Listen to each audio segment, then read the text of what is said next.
Hey, my Bridging the Gap friends, I want to give a shout out to Pastor Jimmy Robles, Pastor Sal, the director, the head man or director title. Man, this guy's powerful. Sal Mendez over there.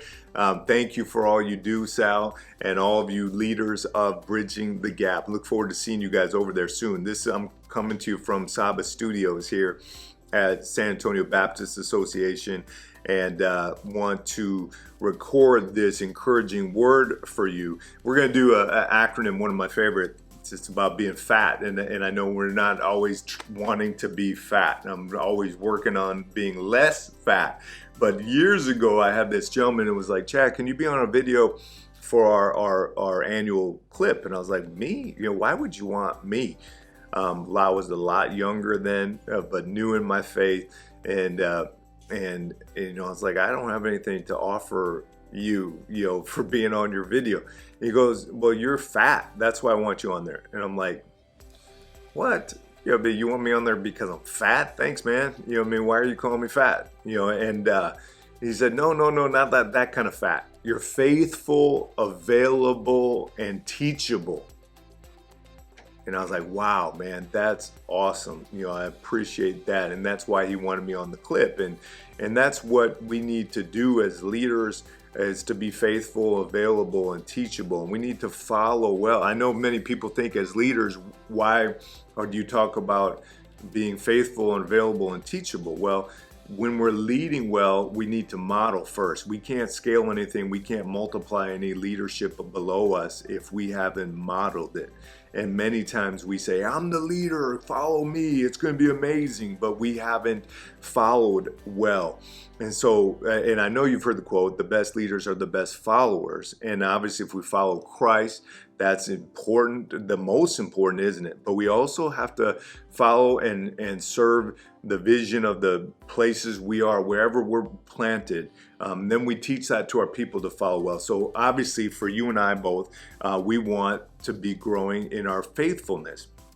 When we are faithful, we're loyal, unwavering, and reliable, regardless of the circumstance. Doesn't that sound like something that you and I would want to do, to be good? And apart from God, we might not be as reliable. We might not be unwavering. We might let circumstances make us, get knocked all over the place. Remember the picture of when the disciples were in the boat and the storm was going on and they were stressing out and everything, and then Jesus was sleeping and he's like, "What's the deal? Why are you all stressing out?" And calm the storms.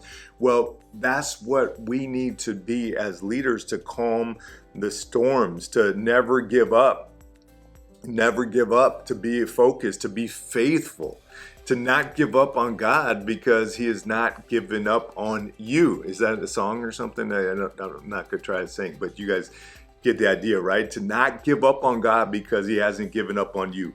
Faithful servants just keep plugging away being faithful, and they're not trying to be like, "Okay, I've been faithful for this week and I'm done," or this month. We'd be faithful our entire lives, following Christ, learning, growing, to be able to go forward.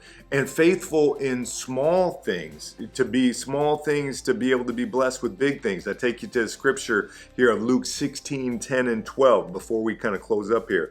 It says, "Whoever can be trusted with very little can also be trusted with much."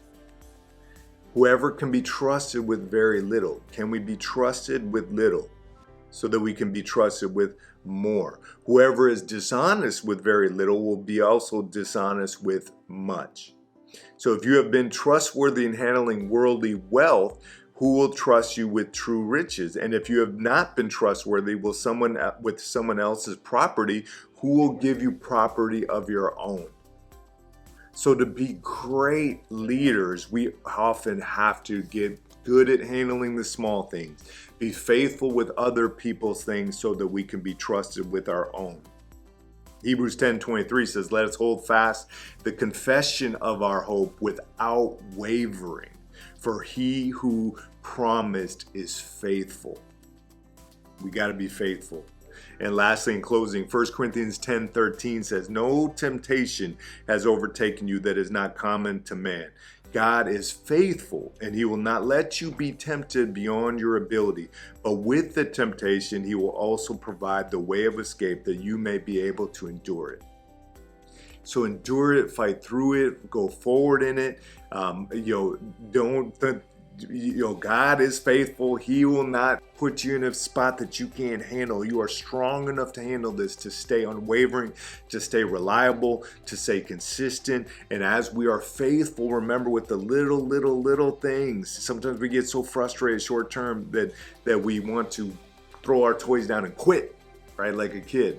But stay faithful. Take care. God bless you. Hope this encouraged you guys. See you soon at a Bridging the Gap meeting coming up. And don't miss them. As you become more tied into the community, the more blessings will come your way as people trust you with your faithfulness. Take care.